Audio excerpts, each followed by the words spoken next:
നമസ്കാരം. കർമ്മ ന്യൂസിലേക്ക് സ്വാഗതം. നമ്മുടെ ഈ മഹാരാജ്യത്ത് തൊഴിലില്ലാത്തവരുടെ എണ്ണം വർദ്ധിച്ചു വരുന്നു, തൊഴിലില്ലായ്മ ഇവിടെ വർദ്ധിക്കുന്നു എന്നൊക്കെയാണ് പ്രതിപക്ഷത്തിരിക്കുന്ന ചില പാർട്ടികളുടെയും കക്ഷികളുടെയൊക്കെ എപ്പോഴത്തെയും ആവലാതി. എങ്ങനെയാണ് എന്ന് മനസ്സിലാവുന്നില്ല. ഈ രാജ്യത്ത് തൊഴിലെടുക്കാൻ മനസ്സുള്ളവന്, ആരോഗ്യമുള്ളവന് ഇവിടെ തൊഴിലുണ്ട്, ആരോഗ്യമില്ലാത്തവന് പോലും തൊഴിലുണ്ട്. ചില ഉദാഹരണങ്ങൾ മാത്രം പറയാം. തൊഴിൽ ലഭിക്കാതെ 10 വർഷത്തിനുള്ളിൽ ലോകത്തിലെ ഏറ്റവും വലിയ രണ്ടാമത്തെ മൊബൈൽ നിർമ്മാണ രാജ്യമായി ഇന്ത്യ മാറുമോ? ഒരിക്കലും മാറില്ല.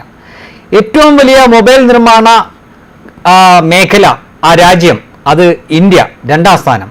ആ 2ാം സ്ഥാനത്ത് വരണമെങ്കിൽ അത്രയേറെ മൊബൈലുകൾ ഇവിടെ നിർമ്മിക്കപ്പെടണം. എത്രയൊക്കെ മെഷീൻ ഉണ്ടെന്ന് പറഞ്ഞാലും അതിനൊപ്പം തന്നെ മനുഷ്യൻ്റെ വിഭവശേഷിയും കൂടെ അവിടെ വേണം. അപ്പോൾ മനുഷ്യർക്ക് തൊഴിൽ വേണം. അപ്പോൾ തീർച്ചയായിട്ടും ആ മേഖലയിൽ ഒരുപാട് ആളുകൾക്ക് തൊഴിൽ കിട്ടിയിട്ടുണ്ട്. ഇനി തൊഴിൽ ലഭിക്കാതെ 10 വർഷം കൊണ്ട് പഞ്ചസാര ഉൽപ്പാദനത്തിൽ ഇന്ത്യ ലോകത്ത് ഒന്നാമതെത്തിയോ?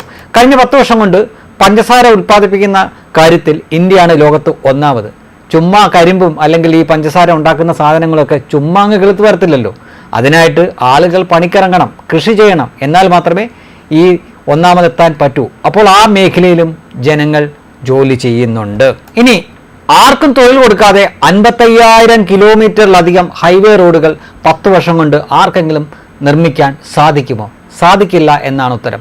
55,000 കിലോമീറ്ററോളം റോഡ് ഇവിടെ പണിതിട്ടുണ്ടെങ്കിൽ ആ റോഡ് പണിയാൻ വേണ്ടിയിട്ട് അതിനുള്ള മെഷീനറിയും വേണം, അതിനുള്ള ആളും വേണം. അപ്പോൾ ആ മേഖലയിലും ആളുകൾക്ക് ജോലി കിട്ടിയിട്ടുണ്ട്. ഇനി മറ്റൊരു ഉദാഹരണം നോക്കുക.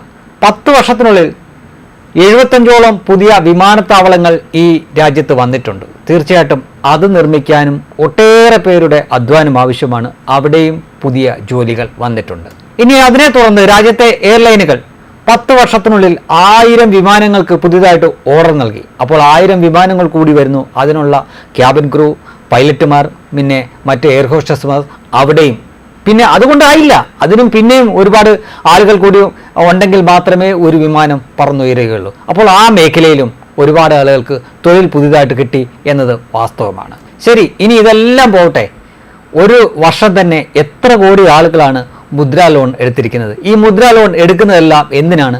തൊഴിൽ ചെയ്യാൻ വേണ്ടിയിട്ടാണ്. അപ്പോൾ ആ മേഖലയിലും കോടാനുകോടി ആളുകൾ തൊഴിലെടുത്തിട്ടുണ്ട് എന്നാണ് നമുക്ക് മനസ്സിലാക്കാൻ പറ്റുന്നത്. ആർക്കും തൊഴിൽ കൊടുക്കാതെ 10 വർഷത്തിനുള്ളിൽ 895 കിലോമീറ്റർ മെട്രോ വികസിപ്പിക്കാൻ ഏതെങ്കിലും രാജ്യത്തിന് പറ്റുമോ എന്നുകൂടി ആലോചിക്കണം.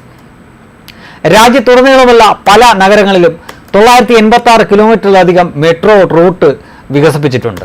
10 വർഷത്തിനുള്ളിൽ 20 നഗരങ്ങളിൽ ജോലി ലഭിക്കാതെ മെട്രോ ഓടിത്തിറങ്ങുക അസാധ്യമാണ്. അപ്പോൾ അവിടെയും ജോലി പുതിയതായിട്ട് ലഭിച്ചിട്ടുണ്ട്. 10 വർഷത്തിനുള്ളിൽ തൊഴിൽ ലഭിക്കാതെ 25 കോടി ജനങ്ങളെ ദാരിദ്ര്യത്തിൽ നിന്ന് കരകയറ്റാതെ അതിവേഗം ദാരിദ്ര്യ നിർമ്മാർജ്ജന രാജ്യമായി ഇന്ത്യക്ക് മാറാൻ സാധിക്കുമോ? ഒരിക്കലും സാധിക്കില്ല. 25 കോടി ജനങ്ങൾ ദാരിദ്ര്യ രേഖയ്ക്ക് മുകളിലേക്ക് വന്നിട്ടുണ്ട് എങ്കിൽ അതിനർത്ഥം അത്രയും പേർക്ക് പുതിയതായിട്ട് ജോലിയോ അല്ലെങ്കിൽ അവർക്ക് മറ്റെന്തെങ്കിലും ജോലിയൊക്കെ ലഭിച്ചിട്ടുണ്ട് എന്ന് തന്നെയാണ്. അപ്പോൾ അവിടെയും ആളുകൾക്ക് ജോലി ലഭിച്ചിട്ടുണ്ട് എന്ന് നമുക്ക് ഇതിൽ നിന്ന് മനസ്സിലാക്കാം. ഇങ്ങനെ പറയാനാണെങ്കിൽ അനവധി കാര്യങ്ങളുണ്ട്. മറ്റ് 2 ഉദാഹരണങ്ങൾ നോക്കുക. ഒന്ന്, ലോകത്തിലെ ഏറ്റവും ഉയരമുള്ള പ്രതിമ ഇന്ന് ഇന്ത്യയിലാണ് എന്ന് നമുക്ക് അറിയാം. അത് സ്റ്റാച്യു ഓഫ് യൂണിറ്റി എന്നറിയപ്പെടുന്ന സർദാർ വല്ലഭായ് പട്ടേലിനാണ്. അതിനോടനുബന്ധിച്ച് ആയിരക്കണക്കിന് ആളുകളാണ് തൊഴിലെടുക്കുന്നത്. അവരോടും ബന്ധപ്പെട്ട് പിന്നെയും ആയിരക്കണക്കിന് ആളുകളാണ് അവിടെ.